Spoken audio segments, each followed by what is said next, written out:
Good morning, everyone. It's a great turnout for one of the highlights during our annual meeting. We will be joined by President Javier Milei. It's the second time at our annual meeting here in Davos. And President Milei just arrived from the inauguration in Washington. Also, Madame, his sister, sitting here on the first row, they had a great experience in Washington, D.C. President just told Professor Schwab and myself. And as I mentioned, also, we are very excited about his second participation here in Davos. And for some of us, my dear colleague Marisol Argueta, our Latin American director, and myself, we were privileged to also be in Buenos Aires a few months ago, where we brought 50 business leaders from all over the world under the auspices of the World Economic Forum. And we spent a day with President Milei in Argentina. His hospitality is unique, and it also shows the business interest for Argentina. Argentina has been through a remarkable transformation. Deficit wiped out, inflation down, and growth rebounding with strong prospects ahead. And that's in a year. I think the president really should get an applause for that. So, I don't want to take any more time, Mr. President. I would like to then invite Mr. President Milei.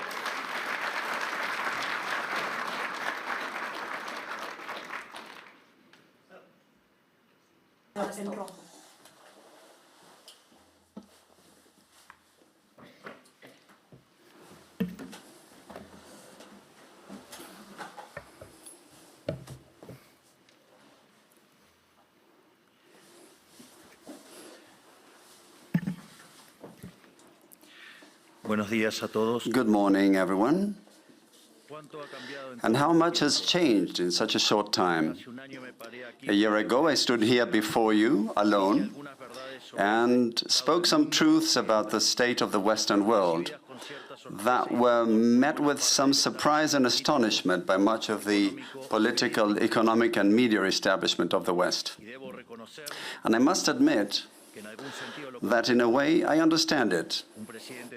A president from a country that, as a result of systematic economic failure for more than 100 years, as a result of having the country taken weak stances in major global conflicts, and as a result of us having closed ourselves off to trade, we had lost practically all international significance over the years.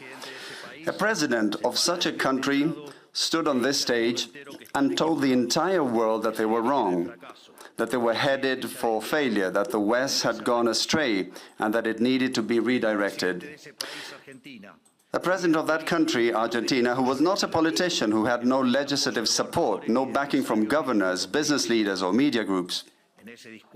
In that speech, here, standing before you, I told you it was the beginning of a new Argentina, that Argentina had been infected with socialism for far too long, and that with us it would once again embrace the ideas of freedom, a model that we summarize as the defense of life, liberty, and private property.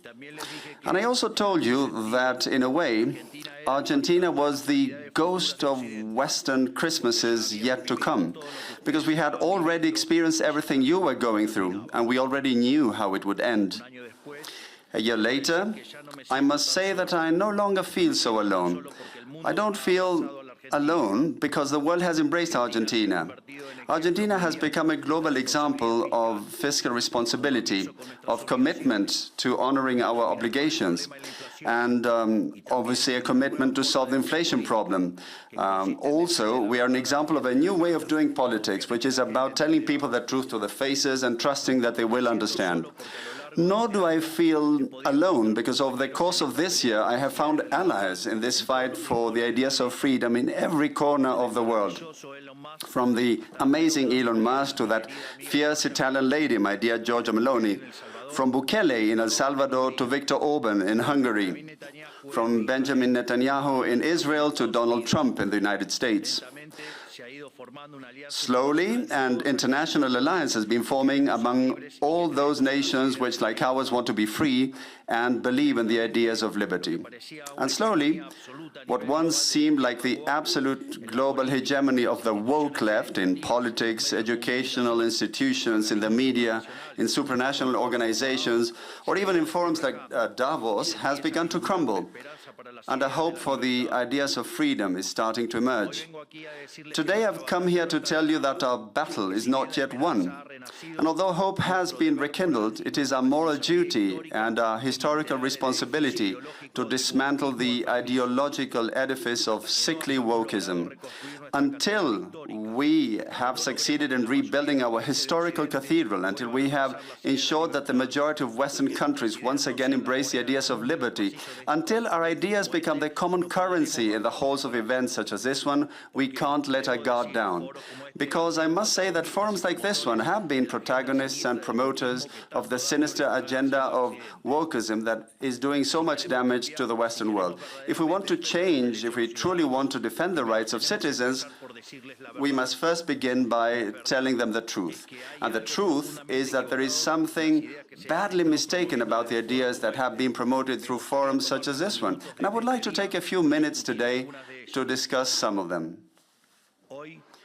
Today, few will deny that winds of change are blowing in the West.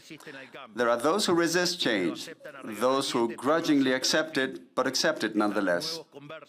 There are the new converts who appear when they see it as inevitable. And finally, there's those of us who have fought all of our entire lives for change to arrive. Each one of you will know which group you belong to. Surely, there may be a bit of each within this auditorium, but you will all surely recognize that the times of change are knocking on our doors. Historic moments of change have a unique characteristic: the times when formulas that have been in place for decades become exhausted.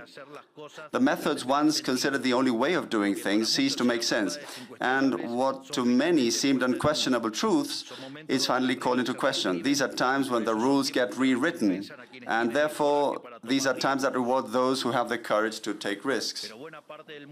But much of the free world still prefers the comfort of what is familiar, even though it may be the wrong path, and they will insist on applying the recipes of failure. And the great burden that is the common denominator among the countries and institutions that are failing is the mental virus of woke ideology. This is the great epidemic of our time that must be cured. This is the cancer we need to get rid of. This ideology has colonized the world's most important institutions, from the political parties and governments of leading Western nations to global governance organizations, even NGOs, universities and media outlets. It has also set the tone of the global conversation over the past decades. Until we remove this abhorrent ideology from our culture, our institutions and our laws, Western civilization and even the human species will not be able to return to the path of progress demanded by our pioneering spirit. It is essential to break these ideological chains if we want to usher in a new golden age. That is why today I would like to take a few minutes to breaking those chains. But first, let's talk about what we're fighting for. The West represents the pinnacle of human achievement. On the fertile ground of its Greco-Roman heritage and Judeo-Christian values, the seeds of something unprecedented in history were sown. After definitively overcoming absolutism, liberalism inaugurated a new era in human existence, and within the new moral and philosophical framework which placed individual liberty above the whims of tyrants, the West was able to unleash man's creative capacity, initiating an unprecedented process of wealth generation. The data speaks for itself. Until the year 1800, the world's per capita GDP remained virtually constant. However, from the 19th century onwards, and thanks to the Industrial Revolution, per capita GDP multiplied by 20. lifting 90% of the global population out of poverty, even though the population itself increased eightfold. And this was only possible thanks to a convergence of fundamental values, respect for life, liberty, and property, which enabled free trade, freedom of speech, freedom of religion, and the other pillars of Western civilization. In addition, our inventive, Faustian, exploratory, pioneering spirit, which is constantly testing the limits of what is possible. And that's a pioneering spirit that today is represented, among others, by my dear friend Elon Musk, who has been unjustly vilified by the wokeism ideology in recent days for an innocent gesture that simply reflects his enthusiasm and gratitude towards people. In summary, we invented capitalism on the basis of saving, investment, labor and reinvestment, and hard work. We got every worker to multiply tenfold, 100-fold, or why not even 1,000-fold their productivity, thus overcoming the Malthusian trap. Yet at some point in the 20th century, we lost our way, and the liberal principles that had made us free and prosperous were betrayed. A new political class, driven by collectivist ideologies and taking advantage of times of crisis, saw the perfect opportunity to accumulate power. All the wealth created by capitalism until then and into the future would be redistributed through some scheme of centralized planning, setting in motion a process whose disastrous consequences we are suffering today. By promoting a socialist agenda, while insidiously operating within the liberal paradigm, this new political class distorted the values of liberalism. And so they replaced freedom with liberation, using the coercive power of the state to redistribute the wealth created by capitalism. Their justification was the sinister, unjust, and abhorrent idea of social justice, complemented by theoretical Marxist frameworks aimed at liberating individuals from their needs. And at the core of this new value system lies the fundamental premise that equality before the law is not enough, as hidden systemic injustices exist which must be rectified. An idea that serves as a goldmine for bureaucrats who aspire to omnipotence. And this is fundamentally what wokeism is about, the result of the reversal of Western values. Each of our civilization's pillars has been replaced by a distorted version of itself through various mechanisms of cultural subversion. Negative rights to life, liberty, and property were transformed into an artificial and endless list of positive rights. First it was education, then housing, and from then on absurdities like access to the internet, televised football, theater, cosmetic treatments, and an endless number of other desires that were turned into fundamental human rights. Rights that, of course, someone has to pay for, and which can only be guaranteed through the infinite expansion of the abhorrent state. In other words, we move from the concept of freedom as the fundamental protection of the individual against the intervention of the tyrant to the concept of liberation through state intervention. On this foundation, wokeism was built, an ideology of monolithic thinking upheld by various institutions, whose purpose is to penalize dissent. Feminism, diversity, inclusion, equity, immigration, abortion, environmentalism, gender ideology, among others.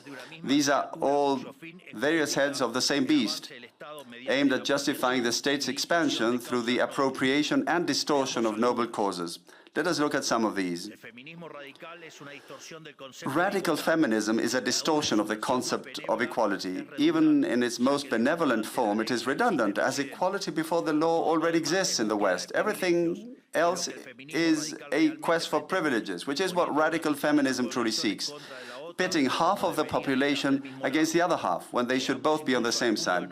We have even got to the point of normalizing the fact that in many supposedly civilized countries, if you kill a woman, it is called femicide, and this carries more serious punishment than if you kill a man, simply based on the sex of the victim, legally making a woman's life be worth more than that of a man.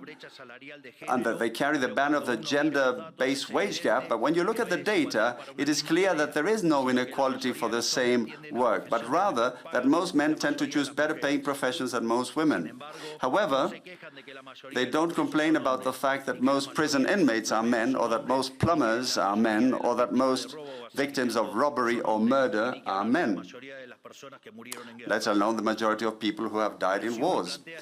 But if you raise these points in the media, or even at this forum, you're considered a misogynist, simply for defending an elementary principle of modern democracy and the rule of law, which is equality before the law, and of course, defending the data as well.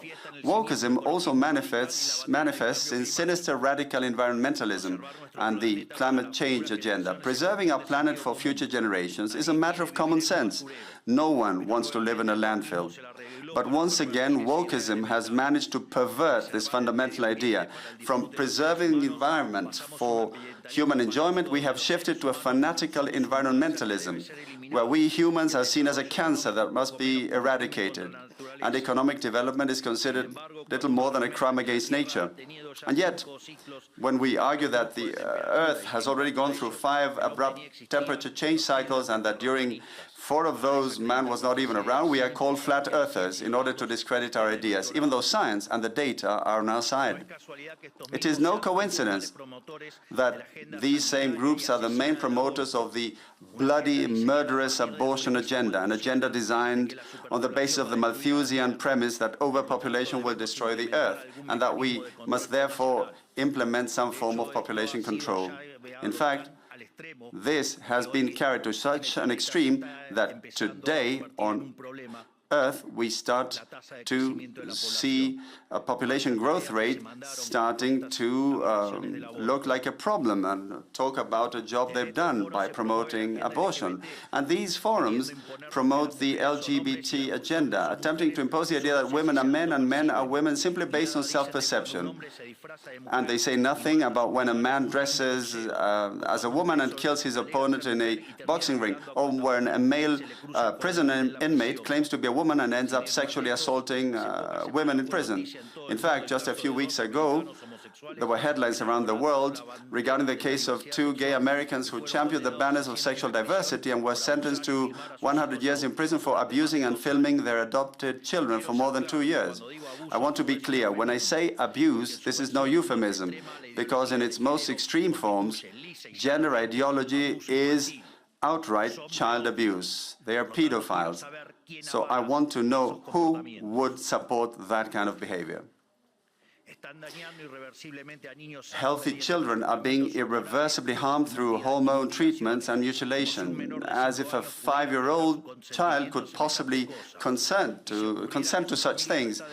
And should their family not agree to this, there will always be state agents ready to step in favor of what they call the best interest of the child. And believe me, the scandalous experiments in the name of this criminal ideology will be condemned and likened to those committed in the darkest periods in our history. Uncovering this multitude of abhorrent practices is the eternal victimhood narrative, always ready to hurl accusations of homophobia, transphobia, and other fabricated terms, whose sole purpose is to silence those of us who dare to expose the scandal, one of which both national and international authorities are complicit. Meanwhile, in our businesses, public institutions, and educational establishments, merit has been cast aside in favor of the doctrine of diversity, which represents a regression to the aristocratic systems of the past. Quotas are invented for every minority politicians can come up with, which ends up undermining the excellence of institutions. Wokeism has also distorted the issue of immigration. The free movement of goods and people is a fundamental pillar of liberalism. We know this well. Argentina, the United States, and many other countries became great thanks to immigrants who left their homelands in search of new opportunities. However, we have shifted from attracting foreign talent to foster development to now embracing mass immigration driven not by national interest but by guilt. Since the West is supposedly the root cause of all of the world's evils in history, it must redeem itself by opening its borders to everyone, which leads to a form of reverse colonization that resembles collective suicide. So this is how we now see images of hordes of immigrants who abuse, assault, or even kill European citizens whose only sin was not adhering to a particular religion. But when someone questions these situations, they're immediately labeled racist, xenophobic, or even Nazis. Wokeism has penetrated our societies so deeply, promoted by institutions like this one, that it has even led to questioning the very concept of biological sex through the disastrous influence of gender ideology, which has resulted in even greater state intervention through absurd legislation, such as the state having to fund expensive hormone treatments and surgeries to fulfill the self-perception of certain individuals. Only now are we beginning to see the effects of an entire generation that has mutilated their bodies, encouraged by a culture of sexual relativism. And these people will have to spend their entire lives in psychiatric treatment to cope with what they have done to themselves. Yet, no one dares to speak about these issues. Not only that, but the vast majority have also been subjected to the misguided self-perceptions of a tiny minority. And wokeism also seeks to hijack our future, because by dominating the faculties of the world's most prestigious universities, it is shaping the elites of our countries to reject and deny the culture, ideas, and values that made us great, further damaging our social fabric. What future do we have if we are teaching our young people to feel ashamed of our past? All of this was incubated and increasingly developed over the past decades after the fall of the Berlin Wall. Curious enough, free nations began to self-destruct when they no longer had adversaries to defeat. Peace made us weak. We were defeated by our own complacency. All these and other aberrations, which we can't enumerate due to time constraints, are the threats that today endanger the West. And unfortunately, these are the beliefs that institutions like this one have been promoting for 40 years. And no one here can feign innocence. For decades, there has been a worship of a sinister and murderous ideology as if it were a golden calf, moving heaven and earth to impose it on humanity. And this organization, along with the most influential supranational bodies, have been the ideologues of this barbarity. Multilateral lending organizations have been instruments of extortion, while many national governments, and especially the European Union, have acted as their armed wing. Is it not true that right now, as we speak, in the UK, citizens are being imprisoned for exposing horrifying crimes committed by Muslim migrants, crimes that the government seeks to conceal? Or didn't the bureaucrats in Brussels suspend Romania's elections simply because they didn't like the party that had won?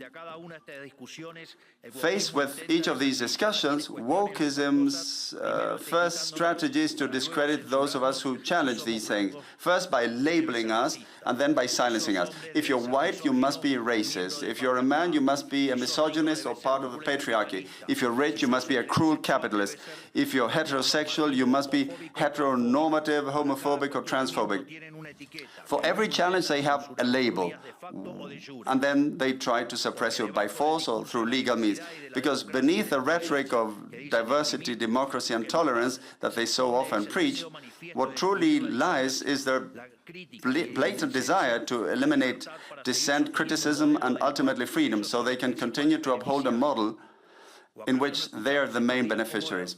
Haven't we heard only recently how certain European leading authorities, and quite reddish, I should say, actually have made open appeals to censorship? Actually, there is no censorship, but rather this idea that you need to silence those who don't partake in the woke ideology. And what kind of society can wokeism create? A society that replaced the free exchange of goods and services with the arbitrary distribution of wealth at gunpoint. One that replaced free communities with forced collectivization. one that replaced the creative chaos of the market with the sterile and sclerotic order of socialism, a society filled with resentment, where there are only two types of people: those who are net taxpayers on the one hand and those who are beneficiaries of the state on the other. And by this, I don't refer to those who receive social assistance because they don't have enough to eat. I'm talking about the privileged corporations, the bankers who were bailed out during the subprime crisis, the majority of media outlets, the indoctrination centers disguised as universities, the state bureaucracy, the unions, social organizations, and the crony businesses that thrive of the taxes paid by hard-working individuals and taxpayers. I'm talking about the world described by Ayn Rand in Atlas Shrugged, which unfortunately has become a reality. It is a system where the big winner is the political class, which becomes both a referee and stakeholder in this redistribution game. I say it again. The political class is a referee and stakeholder, an interested party in this redistribution. Of course, the one who redistributes is the one who keeps the lion's share. And despite the cosmetic differences between various political parties, they share interests, partners, deals, and an unshakable commitment to maintaining the status quo. That is why I call them all the party of the state, a system that hides behind well-meaning rhetoric, claiming that the market fails and that they are the ones responsible for correcting the failures through regulations, force, and bureaucracy. But there's no such thing as market failures. Market failures, I say this again, do not exist. Since the market is a mechanism of social cooperation where property rights are voluntarily exchanged, the very concept of market failures is a contradiction in terms. The only thing such intervention achieves is the creation of new distortions within the price system, which in turn hinders economic calculation, savings, and investment, ultimately leading to even more poverty in its wake, or a mesh of abhorrent regulations, such as is the case in Europe, which kills economic growth. As I often say in my speeches, if you believe there is a market failure, go and check to see if the state is not involved. And if you find that it isn't, check again, because you got it wrong. For this same reason, since wokeism is nothing more than a systematic plan by the party of the state to justify state intervention and increase public spending, this means that our first and foremost mission, if we truly want to reclaim the West's progress and build a new golden era, has to be the drastic reduction in the size of the state, not only in each of our countries, but also the drastic reduction of all supranational organizations, as this is the only way to root out this perverse system, draining its resources in order to give back to taxpayers what belongs to them and to put an end to the sale of favors. There is no better method to end state bureaucracy than to have no opportunity for such favors to be sold in the first place. The functions of the state must once again be limited to defending the right to life, liberty, and property. Any other function the state assumes will come at the expense of its fundamental role and will inevitably lead to the omnipresent Leviathan that we all suffer under today. Today we are witnessing the global exhaustion of this system that has dominated us for the past few decades. Just as has happened in Argentina, the rest of the world is seeing the deepening of the only truly relevant conflict of this century and of all previous ones, the conflict between free citizens and the political caste that clings to the established order, doubling down on its efforts aimed at censorship, persecution, and destruction.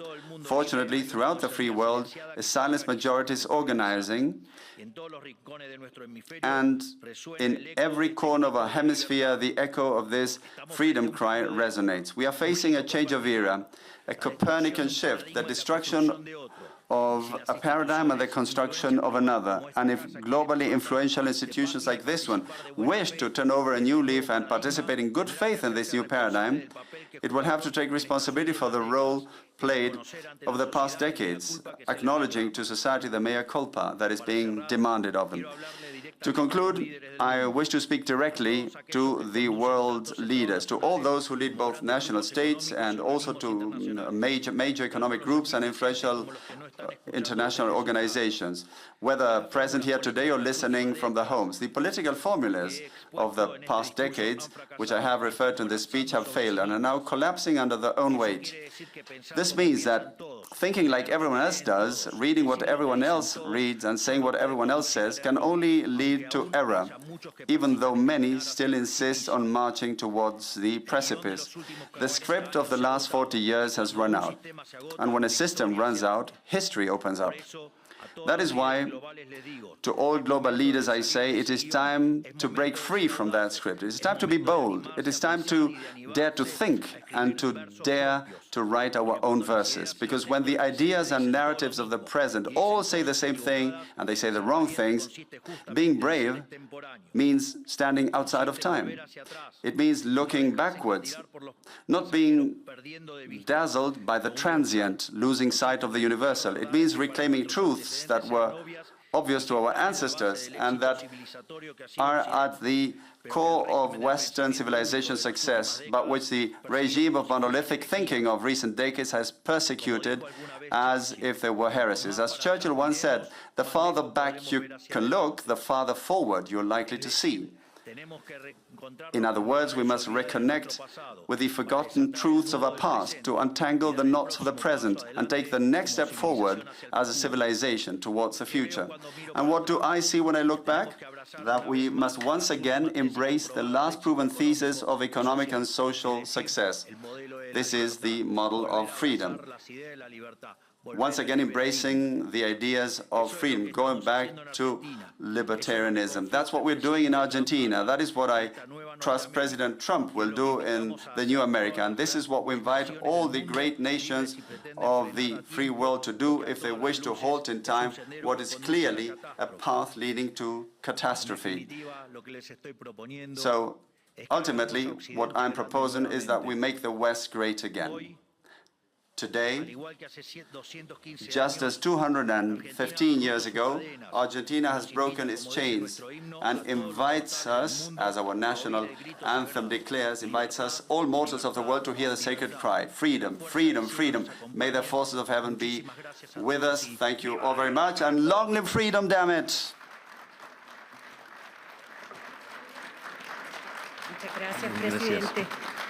Thank you so much, Mr. President. As you all know, as everybody knows, this is an open, free platform, and we are extremely grateful for your concept and for your presentation. Thank you so much, Mr. President.